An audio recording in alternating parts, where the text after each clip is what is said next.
they created. And so this is the birth of the real New World Order. Can you speak to that? Well, yes, it is. I mean, I saw today, I've been reading some of the internal reports on the economic plan of the Obama administration. One of the plans is going to be to make the Federal Reserve a government bank. And now everybody should know the Federal Reserve is a private bank. It's currently no more federal government than Federal Express is a government package service. It's a private bank.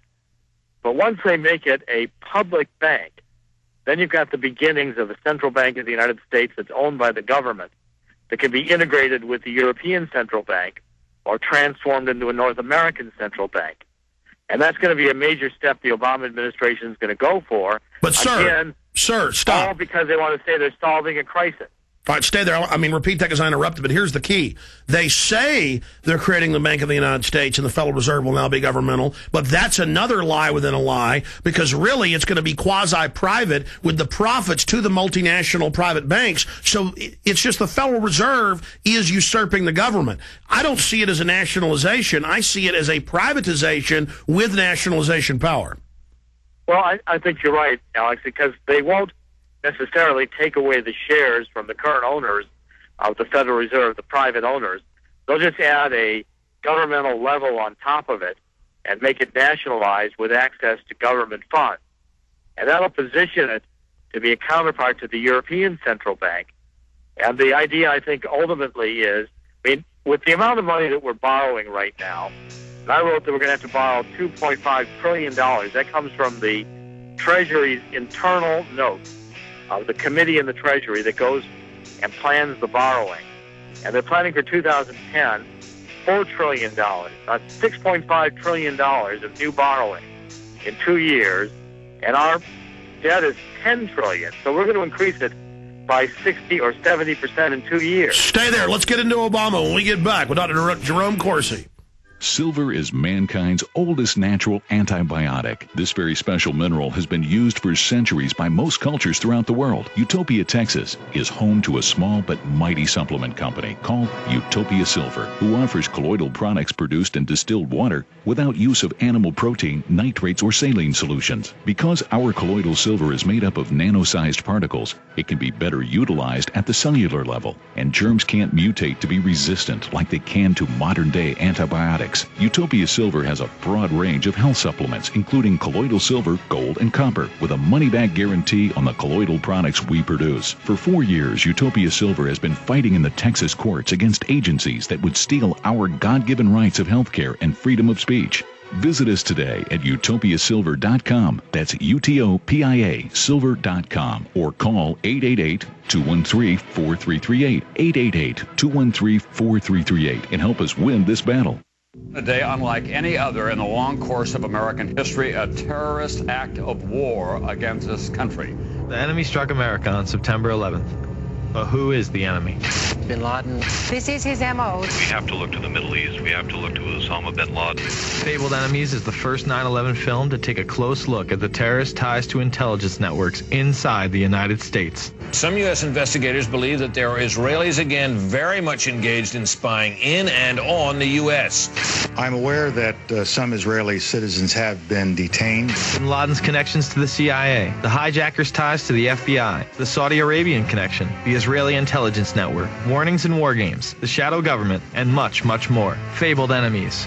Get the DVD at Infowars.com or see it in super high quality, along with hundreds of other titles at PrisonPlanet.tv. Either you are with us or you are with the terrorists.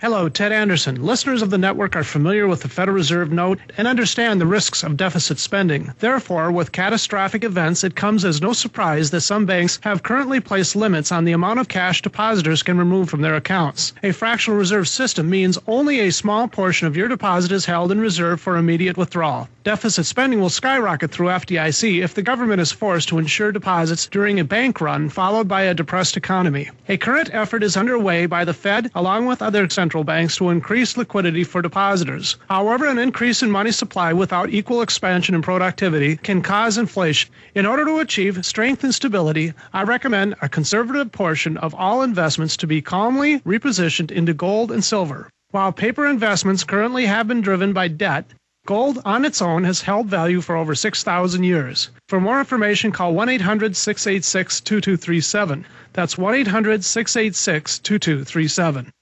With food prices soaring to all-time highs, as the dollar continues to fall in value, what can you and your family do to guarantee that fresh, nutritious vegetables will make it to your dinner table?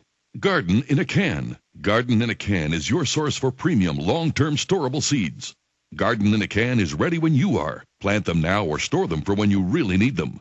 There are 16 large, hermetically sealed, non-hybrid, open-pollinated packets of seeds, along with detailed planting instructions sealed in a can for ultimate long-term protection.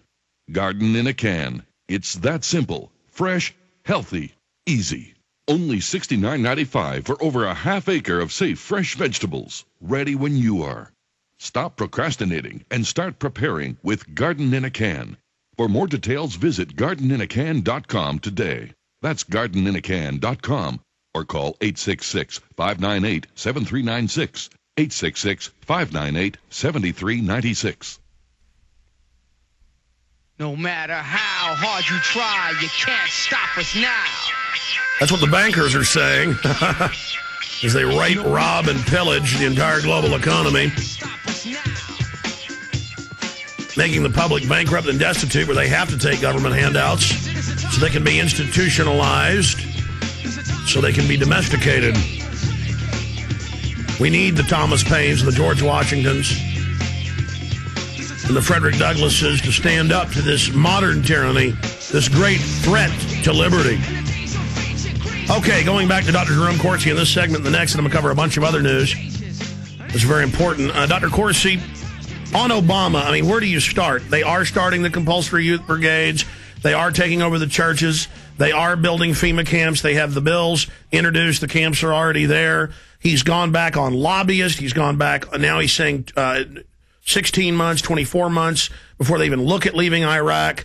He has just lied about saying he'd get out of NAFTA and GATT. I mean, this guy is amazing. And, of course, you broke that down. So give us your take on what Obama's up to right now. Well, I think you're right, Alex. I'm going to get into one specific I wrote about in WorldNet Daily, and I covered it, too, in this week's Red Alert, the economics newsletter. This L.C. Hastings, the representative from Florida, introduced the measure for no fewer than 6 detention camps to be built on federal military facilities. Now, that's the first time I've actually seen legislation introduced for detention camps and to build them on military bases. Like, when I talked to Hastings' office, said, what are you doing this for? They said, well, Hurricane Katrina. I said, wait a minute. You don't need detention camps in Hurricane Katrina. What you need is relief centers. I said, yeah, there may be a few people who have to be detained because they don't evacuate when ordered, but that's not why you build detention camps. And Hastings' office didn't have any real good answer for that. But they're doing, what Obama's done is he's gotten, and this guy L.C. Hastings is a impeached federal judge that found a district in Florida, a very extreme leftist, said some really outrageous and inflammatory things about Sarah Palin. But he introduces the legislation to do the detention camps, and it stays below the radar. But yet it's the Obama administration forcing the agenda.